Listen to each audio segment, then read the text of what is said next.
Sejam muito bem-vindos. Está aberta mais uma sessão das Novas Crónicas da Idade Mídia, terceira temporada. Eduardo Oliveira e Silva, Luís Marinho, Luís Marques, hoje à distância, e Rui Pego. Porto é campeão nacional de futebol. Vilas Boas disse da gestão de Pinto da Costa o que Maomé não disse do Tocinho, não é? É assim a expressão. Sim. Mas dedicou o campeonato ao Pinto da Costa. A cobertura das televisões da festa portista foi esmagadora, não é? Eram 6, 7, 8 canais que simultaneamente davam a festa de campeão. Luís Marques, começo por ti. Isso é um clássico. Sempre que há um acontecimento deste tipo, acontece sempre a mesma coisa. As televisões não fogem àquilo que é, portanto, o alinhamento normal dos grandes eventos, e este foi também, é campeão, e diga-se passagem, eu que sou um sportinguista tenho que reconhecer que foi um justo campeão, e é normal a festa. Aqui uma particularidade em relação ao Pinto da Costa, que tu agora referiste, é que houve um convite para a família do Pinto da Costa para estar numa festa que penso que vai ocorrer nos próximos dias, e eles recusaram, o que mostra, portanto, que estas feridas, portanto, ainda não sararam. Exato. Mas não parece da cobertura das televisões, não parece nada de particularmente relevante, quer do ponto de vista positivo, quer negativo. Portanto, é by the book, sempre foi assim.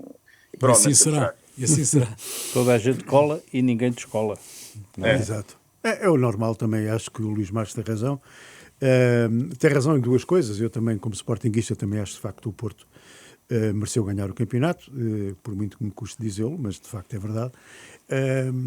E em relação à festa, em relação à cobertura das televisões, todos os anos é isto. Portanto, quando quer o Benfica ganhe, quer o Sporting, quer o Porto, neste caso, de facto as televisões começam a dar a festa e até a festa durar. E vai isto. Portanto, não me parece que tivesse havido... Quer dizer, o exagero existe, agora só que já existe há muitos anos, não é? Já não há nada. O exagero é um clássico. Exatamente. Sim, já estabeleceu um padrão, não é? Exato. E isso. já estabeleceu agora, um padrão. como benfiquista, parabéns também ao Porto e espero que nós aguentemos. Embora sejas do Benfica, lugar. também dás os parabéns ao Porto. Sim, o Porto jogou melhor. Isso é que é para fez tirar. mais pontos e Isso é relevante, hein? Isto o que disse Benfica, é relevante. aliás, eu quero já esclarecer para que vocês fiquem tranquilos que do meu ponto de vista, no último jogo, o Benfica só não ganhou porque não soube jogar para ganhar, meter uma catrefada de defesa. Não estás de acordo com o facto de Não, acho que a direção do Benfica ter decidido retirar o prémio ao Sheldrup e entregá-lo ao acho árbitro? Isso uma idiotice. O Não, prémio eu do acho jogo. que deviam ter jogado melhor e isso faziam melhor do que andar a fazer números, não é? Quer dizer, aquilo de... Pá, eu vou evitar de dizer mais porque só aquele Rios tira-me do sério, não é? Pronto. Bom, já que estamos no futebol, acabou um programa da RTP, Ludopédia, que durava há uns anos, talvez há 10 anos, e que era um exemplo da utilização da memória, não é? Era um programa sobre futebol, mas que nos instruía de alguma maneira sobre a história do futebol. Quem quer começar? Eu queria só começar até por tem sido referido aí nas redes sociais, depois Os mentideros. os mentideros, Os atuais que a mentideros. culpa é do nosso querido colega Miguel Barroso. Coitado. Que eu soube isso porque falei com ele. Por acaso é uma coisa interessante, é fazerem notícias sem falar com as pessoas. Que é uma moda. Tu tens uma história. Se falares com as pessoas, ficas sem a história. Pois é não chato, dá. de facto. Eu, quando tenho uma informação, depois me desmentem, lá vai a minha notícia embora. Portanto, isto também virou norma, portanto, falar-se contra as pessoas sem falar com elas. Obviamente, como eu conheço muito bem o Miguel Barroso, obviamente falei com ele e ele disse uma coisa fantástica. Espero que ele não fique zangado de eu estar a transcrever o que ele me disse, que foi, olha, não tem nada a ver com o assunto, de facto isto é um assunto que tem a ver com a direção de informação, à qual não pertenço, mas também não quero desfazer um mito a favor da verdade. Portanto, ele com o seu humor que lhe é característico, disse-nos isto. Portanto, a verdade é esta. O Miguel Barroso não tem nada a ver com o o assunto. caso. Pronto, é só isso. Deixa-me só dizer uma coisa. O programa era um programa realmente notável, que era feito com base no arquivo, além de ser pedagógico e interessante, tinha essa característica, devia até ser feito, digamos, como exemplo para outras matérias. E, portanto, é pena porque se perde, para já, uma equipa de qualidade e um programa de qualidade feito com meios da casa. Não é? E perde-se o Rui Miguel Tovar, não é? Sim, exatamente. Que de para já. facto tinha ali uma...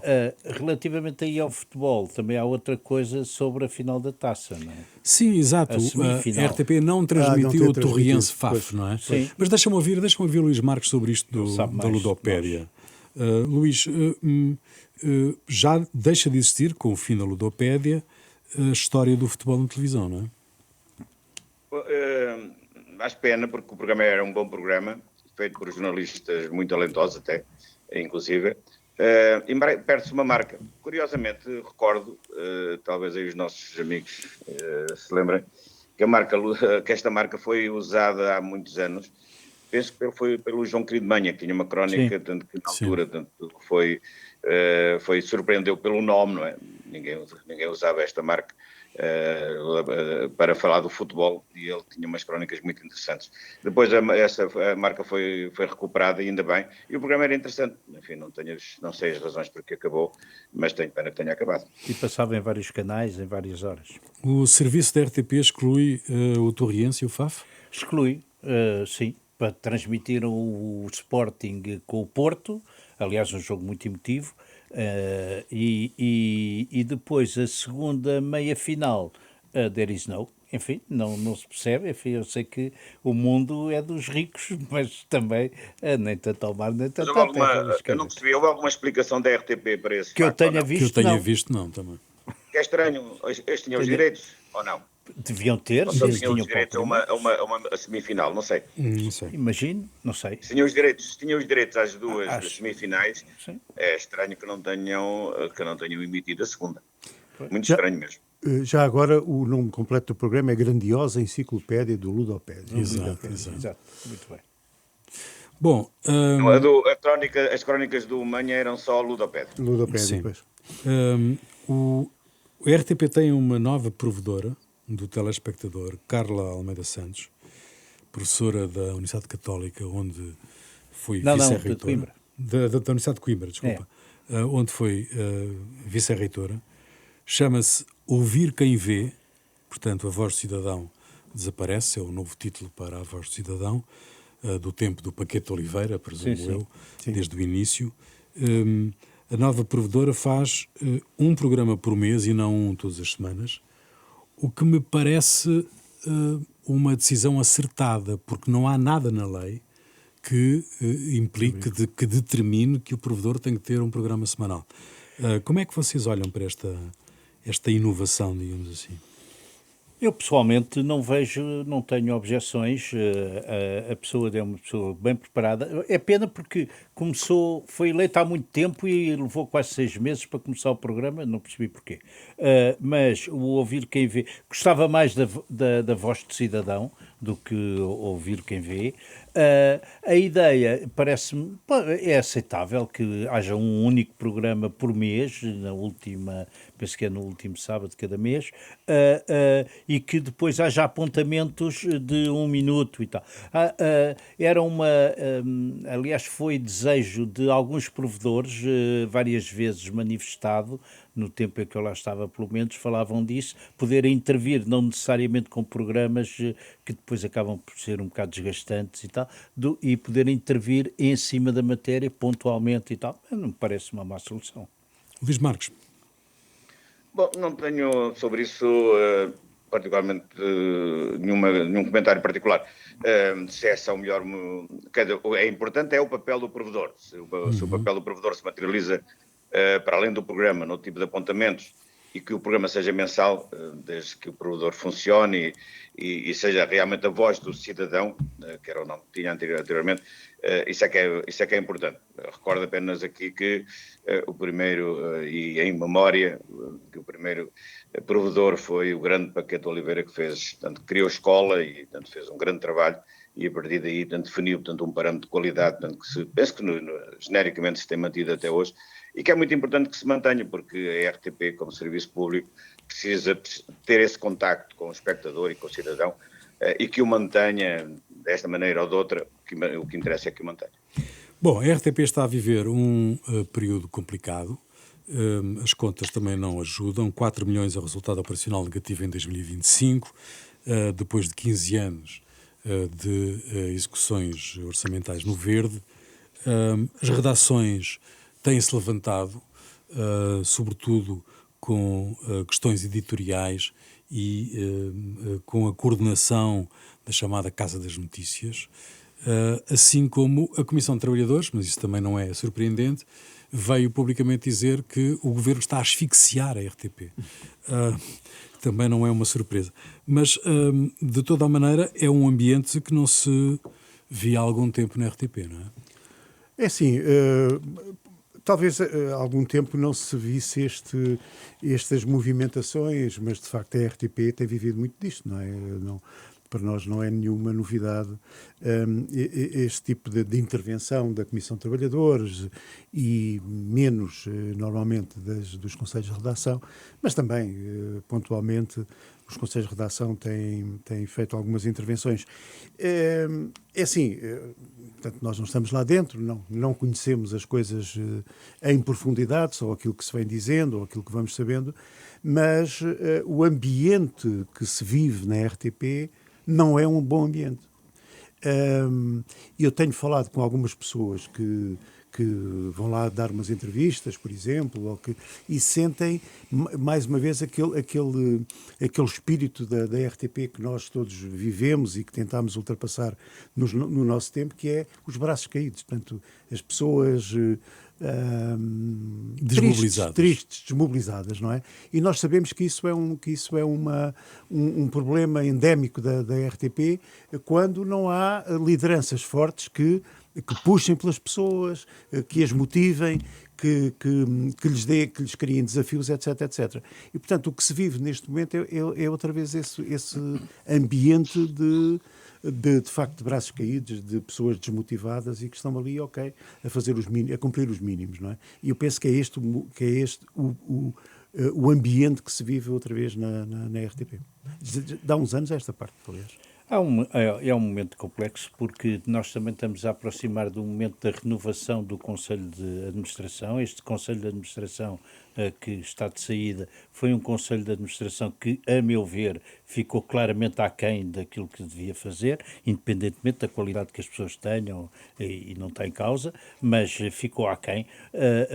A empresa está desequilibrada do ponto de vista orçamental, as audiências têm problemas, não se percebe exatamente, digamos, os objetivos da RTP não estão clarificados nem definidos e precisam de ser mais rigorosos e mais precisos, e, portanto, desse ponto de vista, eu penso que tudo isso agrava as tensões nesta fase, e naturalmente que um dos pontos mais sensível é naturalmente o da informação. E também não quero deixar aqui de passar em claro uma notícia que apareceu a dizer que tinha havido, digamos, uma certa agressividade de um adjunto do ministro Leitão Amaro relativamente a uma delegação da RTP com quem ele se reuniu. E isso parece-me da Lusa. E isso parece-me um mau sintoma de relação, porque a Lusa hoje também está envolvida, porque também não se percebe exatamente qual é o plano e como é que tudo vai acontecer, o entrosamento entre as empresas e tal. E, portanto, acho que há aqui dois planos. O interior da RTP, a situação da Lusa e a política do governo, que eu confesso que deixei de perceber relativamente a este e já agora há muitos outros setores. Luís Marques, estou na equipa que integraste. Bom, a descrição do Luís penso que ser rigorosa, e agora também me cousa chegas do Eduardo, também as informações que vou tendo, de algum bom ambiente que existe internamente, e que, aliás, tem sido público nos comunicados das diferentes estruturas representativas dos trabalhadores. Isso acresce à situação financeira, que agora é revelada no relatório de contas, que não é realmente muito boa. Desde logo porque, ao fim de 15 anos, como disseste, Rui, a RTP regressou aos prejuízos, 4 milhões, e tudo, portanto, o que se sabe é que as previsões para este ano e para o próximo é manter-se em território negativo, o que é mau. Isto apesar da contribuição audiovisual ter aumentado 1,2% de receitas, o que significa que, apesar de não ter não ter aumentado nominalmente, ou seja, a taxa continua igual, as receitas continuam a aumentar porque há um alargamento da base habitacional, portanto há mais casas e portanto há mais receitas. O que é preocupante são só dois dados, para não cansar os nossos ouvintes, com números. O resultado operacional caiu 42%, que é um resultado que é um mau, mostra que há alguma dificuldade na gestão corrente da empresa. Os custos aumentaram, de forma com algum significado, sendo que o pessoal, as despesas com o pessoal, aumentaram quase 5 milhões de euros, o que é bastante, e a dívida aumentou 25%, aumentou para 90 milhões. Sendo que os capitais próprios da empresa continuam em território negativo, que, não sendo uma situação de falência técnica, é de qualquer forma uma situação de grande pressão financeira. Portanto, a situação financeira da empresa continua, é complicada, ou seja, está a complicar-se, e isto exige do Governo uma clarificação do que é para a RTP. Isso é óbvio, o Governo não pode continuar a empurrar com a barriga uma situação que já foi diagnosticada o ano passado, durante o Ministro Pedro Duarte, que se traduziu essas preocupações num plano para os média, inclusive para a RTP, que não foi concretizado e agora, enfim, não é possível adiar muito mais medidas de fundo relativamente àquilo que vai ser o futuro da empresa, seja o de cumprir algumas das exigências da atual administração, seja outro plano qualquer, mas alguma coisa tem que ser feita.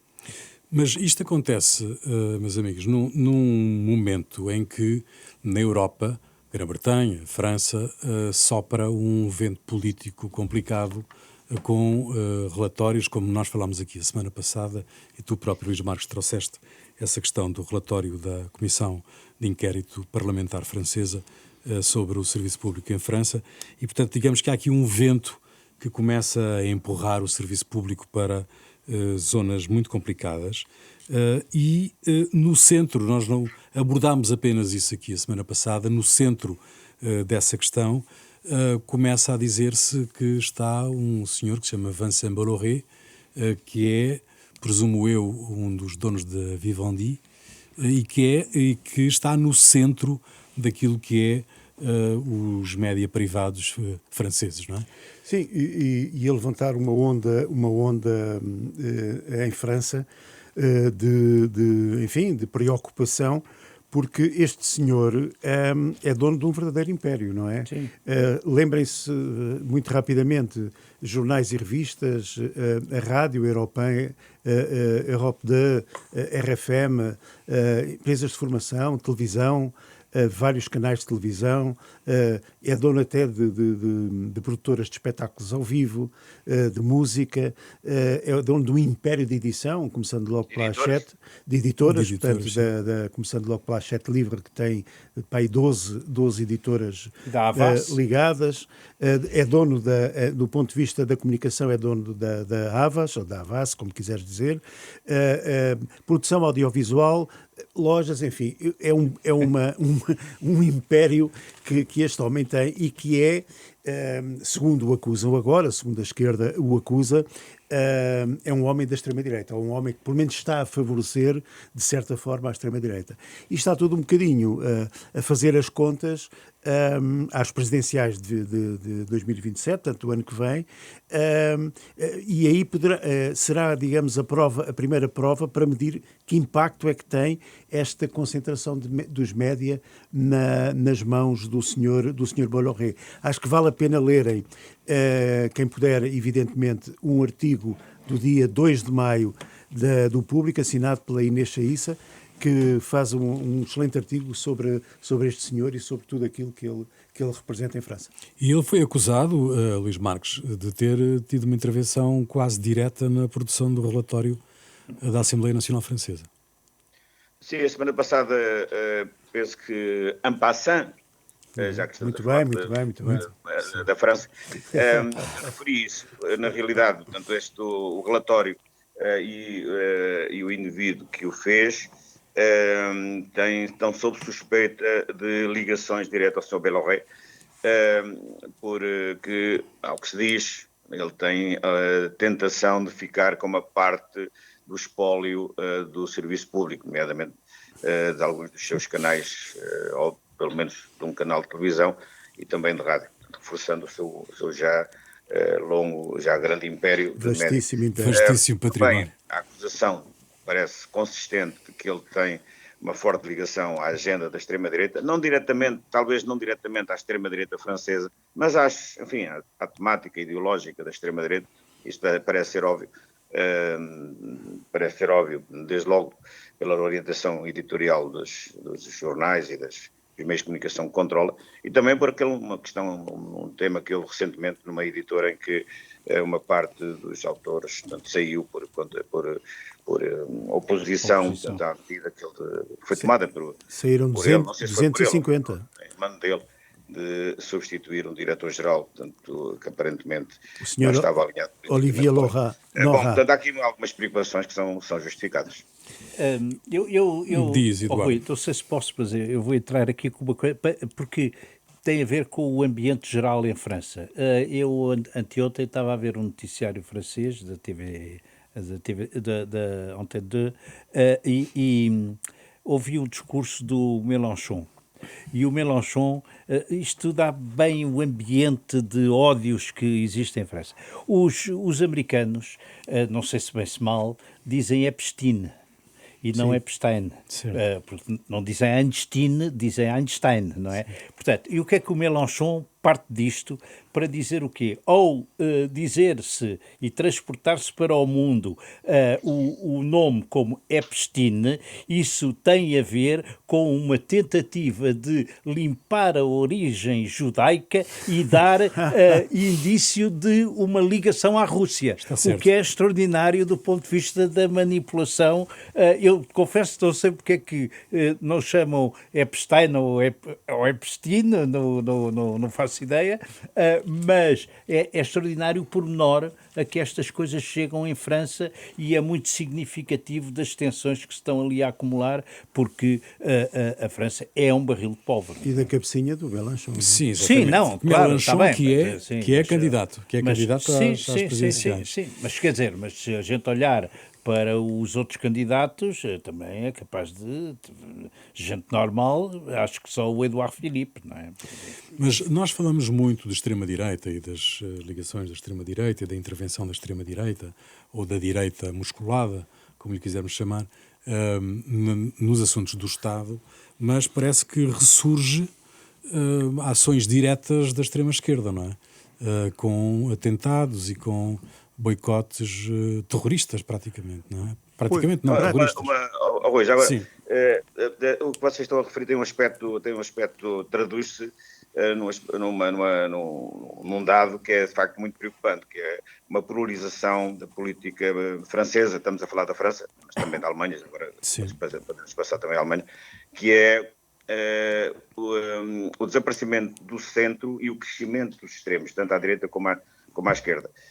E o que aconteceu foi que o Conselho de Estado francês acabou a semana passada, no dia 30 de abril, confirmar a dissolução de um grupo chamado La Jeune Garde, que é responsável por uma série de atentados e de atos de violência, quer em manifestações, quer noutro tipo de ações públicas, confirmando e dizendo, aliás, nessa decisão, que este grupo tem células estruturadas de terrorismo de esquerda e de extremismo climático, entre outras coisas, portanto, que justificam a dissolução do grupo, o que significa que a situação da política francesa está muito extremada E na Alemanha é exatamente igual, porque recentemente houve um apagão em Berlim que foi atribuído, e é atribuído, aliás, e com aparentemente com fundamento, a um grupo também de extrema esquerda chamado Grupo Vulcão, que age em defesa e da solidariedade internacional de esquerda.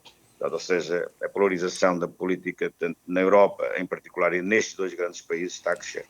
Nós cá também não estamos mal com o coquetel Molotov atirado Sim, para nós uma tivemos manifestação e e temos estes climáticos que partem que até tiraram a tinta para cima do Montenegro. Exatamente. Exato.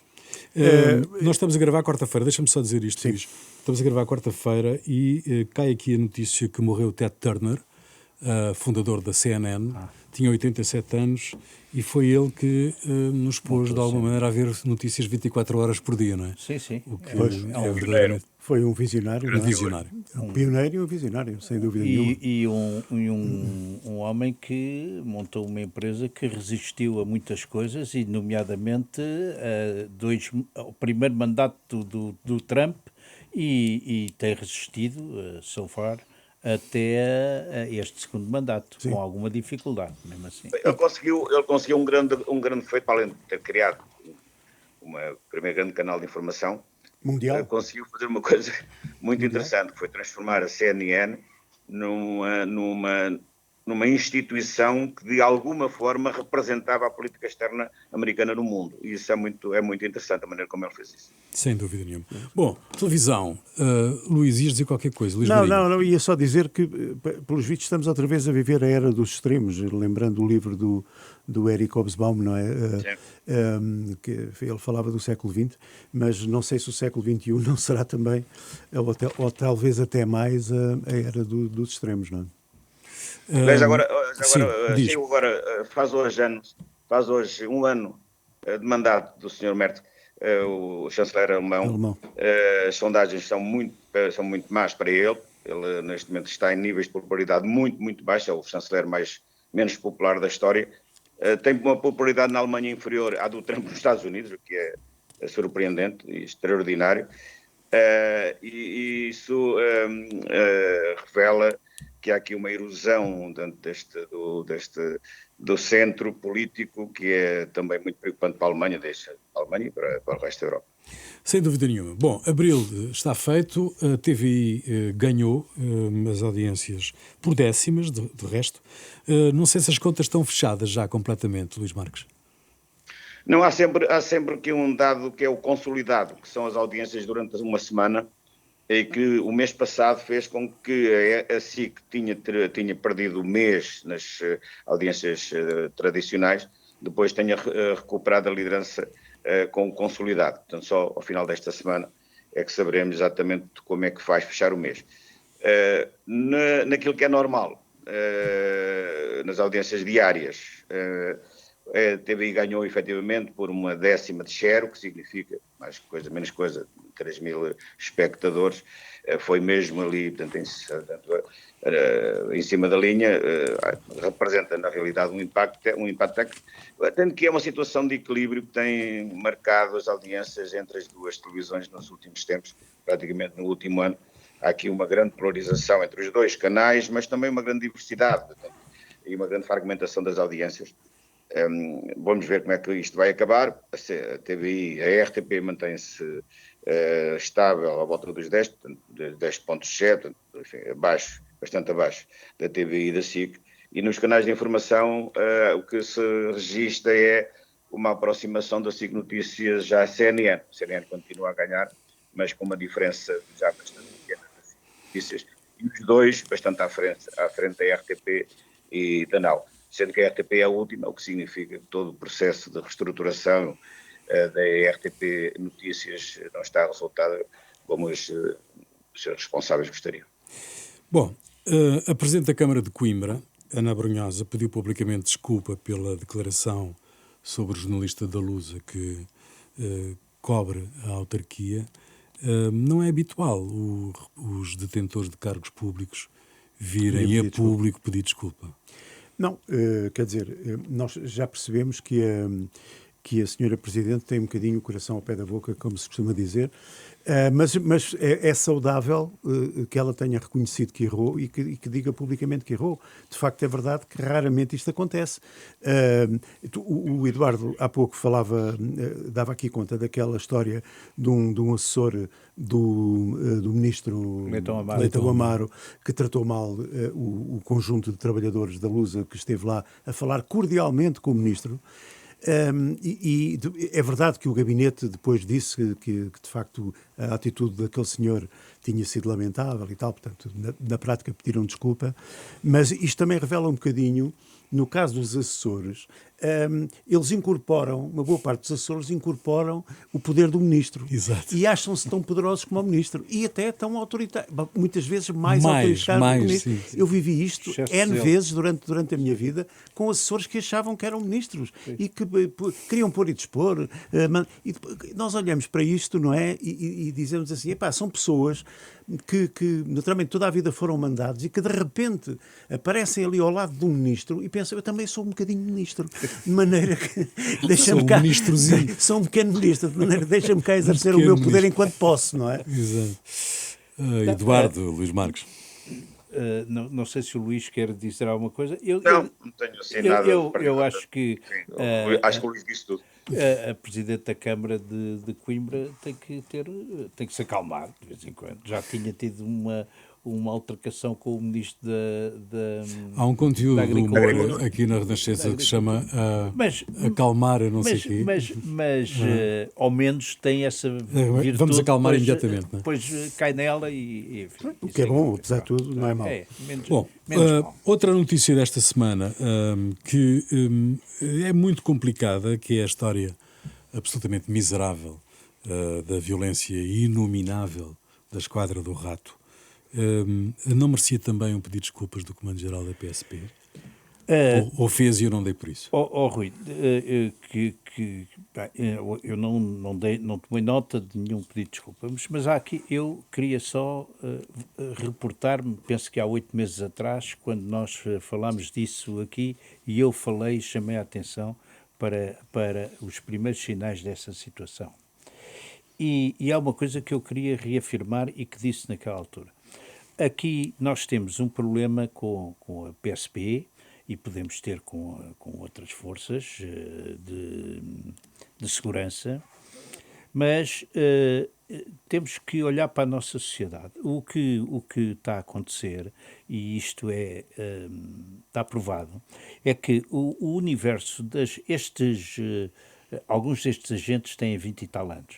O universo das candidaturas reduziu-se muito nos últimos anos e está a diminuir, digamos, a qualidade cívica das pessoas que são recrutadas. E o nível de exigência é totalmente diferente daquilo que existia há 15, 20 anos atrás. E portanto, há um problema de cultura interna, mas há também para entrar, ajustaram para baixo a matriz de exigência cívica e, portanto, resulta disso. Isto não é o Sr. Silva que está a dizer, são estudos e dirigentes da polícia com quem eu contactei naquela altura e que sabem isto perfeitamente. Portanto, nós temos diversos tipos de problemas que levam a isto. Evidentemente que, seja como for, é inaceitável e tem que ser severamente punido.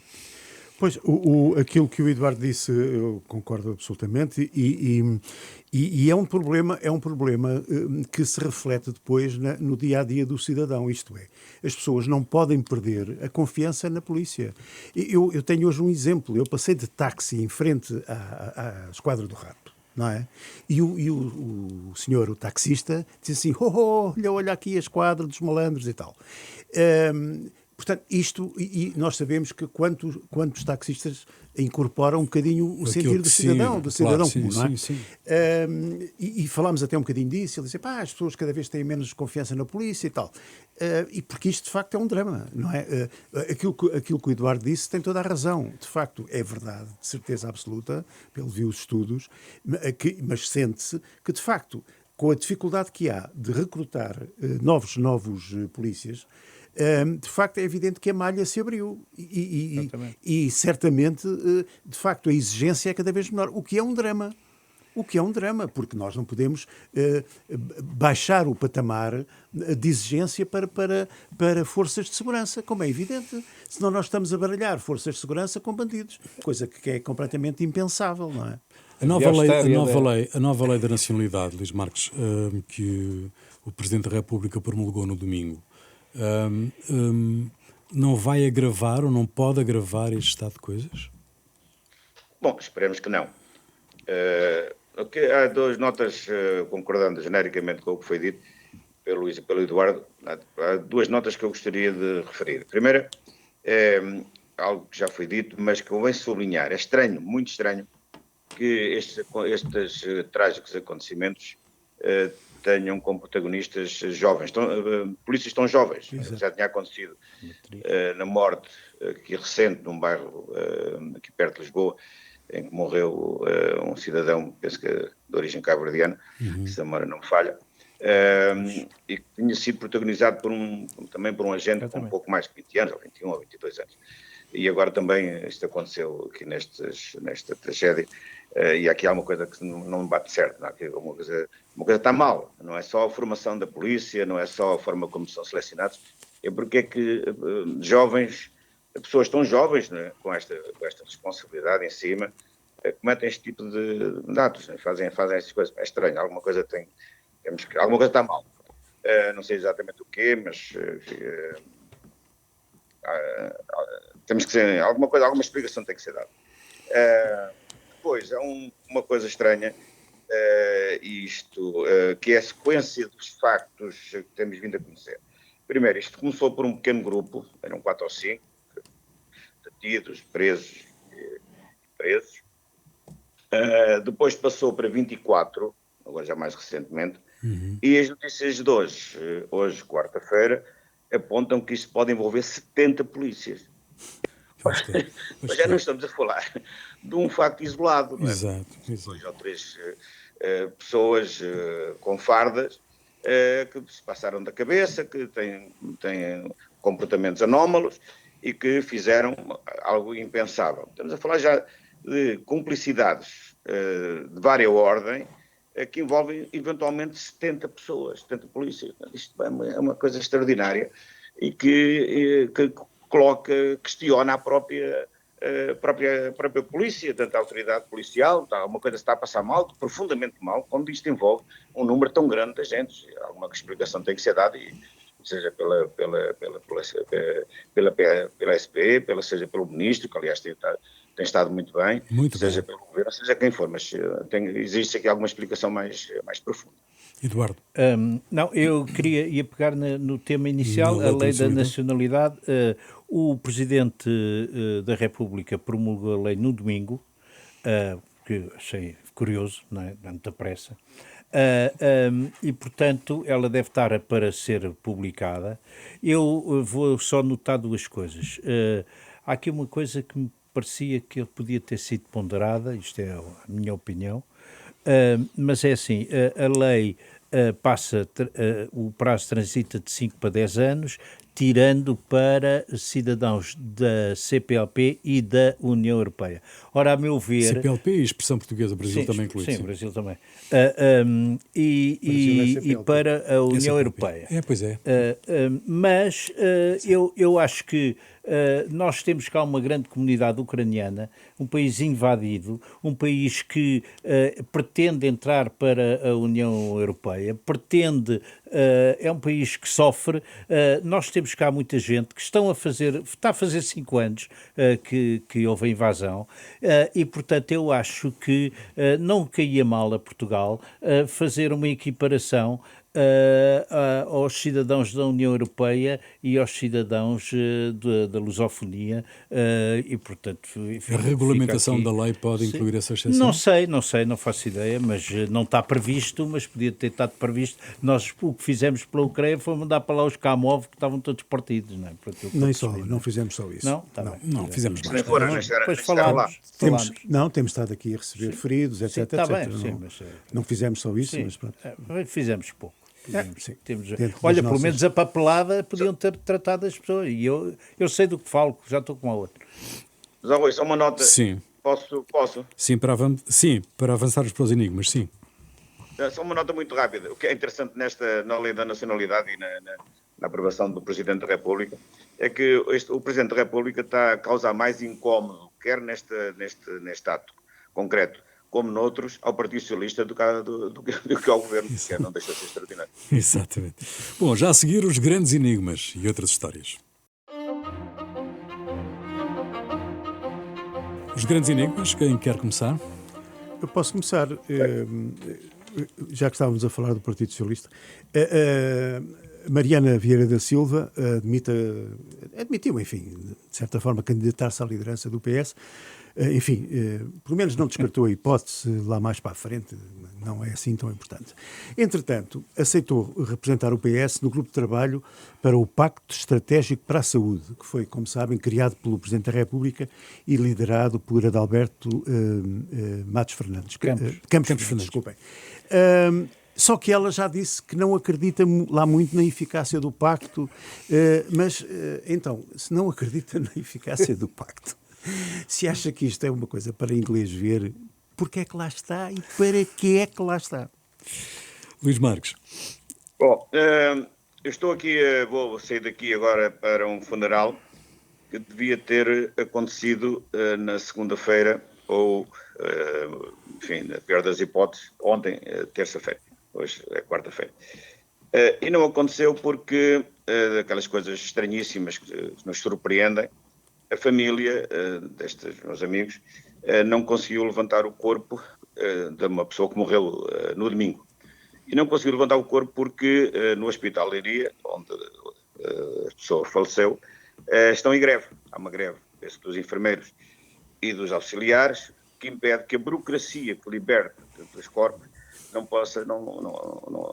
não tenha quem a faça e, portanto, o corpo não pode ser levantado. A greve terminou ontem e o corpo é levantado hoje. E eu pergunto o seguinte: será que os trabalhadores, por mais razão que tenham nas suas reivindicações, não percebem que aquilo que estão a fazer é cruel e desumano para a família desta pessoa e de outras que eventualmente tenham também tido o mesmo problema? Será que a administração do hospital não consegue encontrar uma solução com os trabalhadores, abrindo aqui exceções para estas situações específicas, que evite ou minimize o sofrimento das famílias? Ficam as duas perguntas. Muito bem. Vilas Boas, o atual presidente do Futebol Clube do Porto, com Rui Costa e Federico Varandas, encheu-nos de esperança numa nova classe dirigente do futebol, tem feito declarações públicas que lembram outros tempos. O meu enigma é: Vilas Boas é mesmo da Foz? Qual Foz? Eu tenho duas observações, dois enigmas. O primeiro tem a ver com o PTRR, porque é um remake de uma série de fracassos a que possivelmente vamos juntar mais fracassos. Eu gostava de poder fazer um balanço daqui por 6 meses, mas confesso já, o meu óbvio pessimismo é mais governo de anúncio. E, lá pode fazer o do PRR. Exatamente, podia-se começar por esse, não é? E depois há outra coisa que é, nós estamos a 3 anos de eleições legislativas, nós sabemos que em Portugal há uma degradação política muito rápida e sempre que há legislativas há problemas com a lei eleitoral, de maneira que é os envelopes, ninguém percebe nada e, portanto, talvez fosse o meu enigma é: porquê é que não aproveitam agora para rever a lei eleitoral para a Assembleia da República? Muito bem, termina aqui mais uma sessão de As Novas Crónicas da Idade Mídia, um programa de Eduardo Oliveira Silva, Luís Marinho, Luís Marques e Rui Pego, produção de Marina Duarte, desenho sonoro de António Fialho, cuidado técnico de Rui Campos, imagem de Ricardo Fortunato. Novas Crónicas da Idade Mídia, domingo ao meio-dia, sempre que quiser, ao alcance de um clique. Até para a semana.